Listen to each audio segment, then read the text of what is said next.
good morning. And being Sunday, it's Vlog Sunday. And this is the day of the week where we pontificate about something, or some subject to do with post-traumatic stress disorder. And actually, the best person to talk about this is the Melly bird. Sorry, my beloved, darling wife, Mel. So, over to you, Mel. Good morning, everybody. Whilst every day when we do our challenge we talk about PTSD, post-traumatic stress disorder, I just wanted to elucidate a bit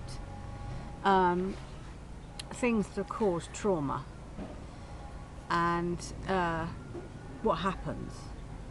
I'll go back to start with 27 years when Oliver was in Great Ormond Street, which was the most traumatic time. When I saw him 8 months old, paralysed from drugs in intensive care unit, I don't think I'll ever forget that, and I can see that as clear as day. And then there was our other son, who endured 3 major operations.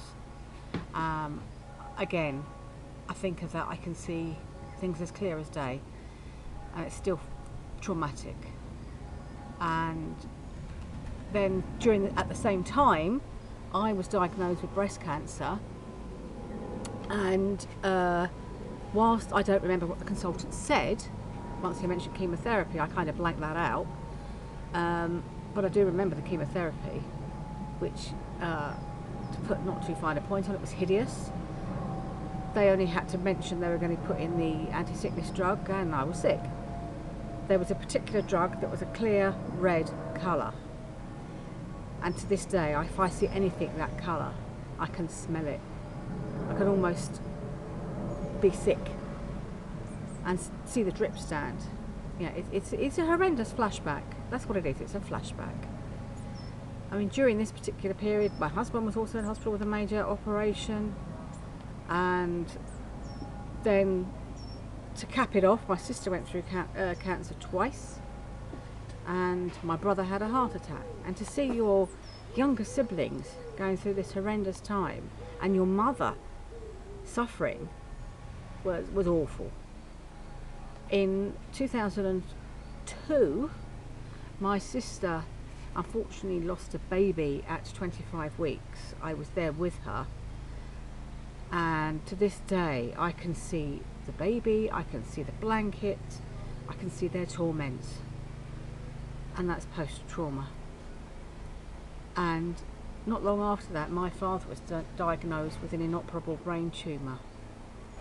I was in the room when they got the results, and the consultant was less than kind, and my father was broken, and I don't think I'll ever forget that face.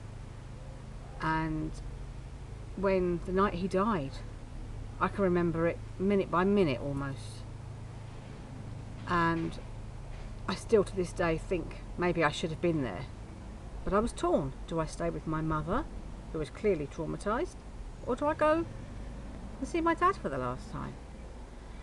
I was very torn, and to this day I mull it over all the time, but I can't do anything about it.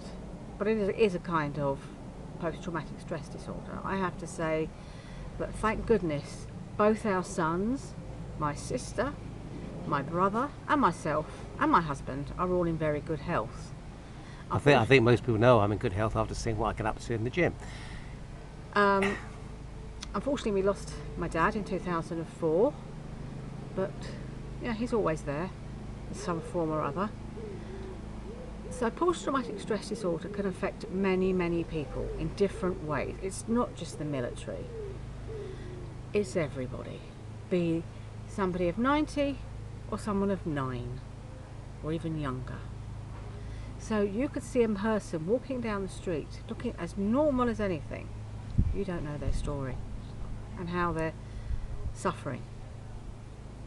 It's hard. Just keep an eye out and follow us, and just be aware of yourself, of anybody. Thank you. Have a good day. Bye.